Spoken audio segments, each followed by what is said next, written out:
ഇനി നടക്കാനിരിക്കുന്ന LD clerk, LGS, police constable, sub inspector, LP, UP തുടങ്ങിയ ബൾക്ക് റിക്രൂട്ട്മെന്റ് നടക്കുന്ന പരീക്ഷകളിൽ PSCtalks ഉപയോഗിച്ച് പഠിക്കുന്നവർ മികച്ച റാങ്ക് കൈവരിക്കുമെന്ന് ഞങ്ങൾക്ക് ഉറപ്പുണ്ട്.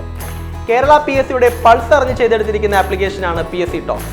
വളരെ വലിയൊരു എഫേർട്ടും ഫണ്ടിങ്ങും വേണ്ടി വന്നൊരു പ്രോജക്റ്റാണ് PSCtalks എന്ന് പറയുന്നത്. ആ ഒരു രീതിയിലാണ് നമ്മളത് സെറ്റ് ചെയ്ത് വെച്ചിരിക്കുന്നത്. വെറുതെ ബിസിനസ് പറയുമല്ലോ കേട്ടോ, നിങ്ങൾക്കത് വെരിഫൈ ചെയ്ത് നോക്കാവുന്നതാണ്.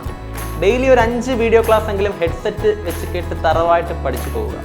ഒരു 200 പ്രീവിയസ് ക്വസ്റ്റ്യൻസ് എങ്കിലും കൃത്യമായിട്ട് പഠിക്കുക. ഉറപ്പായും ഒരു ജോലി ലഭിക്കാനുള്ള റാങ്ക് നിങ്ങൾക്ക് ലഭിക്കട്ടെ എന്ന് ആത്മാർത്ഥമായി ആശംസിക്കുന്നു. നമ്മുടെ ഇപ്പോഴത്തെ ഈ കോവിഡ് സാഹചര്യം കണക്കിലെടുത്തും LD ക്ലർക്കിൻ്റെ എക്സാം പ്രമാണിച്ച് നമ്മളിതിൽ ഒരുപാട് ഓഫറും കാര്യങ്ങളും കൊണ്ടുവന്നിട്ടുണ്ട്. എന്തെങ്കിലും ആവശ്യമുണ്ടെങ്കിൽ ഈ കാണുന്ന നമ്പറിൽ PSCtalksന്റെ ഹെൽപ്ലൈൻ നമ്പറിൽ കോൺടാക്ട് ചെയ്താൽ മതി. Thank you.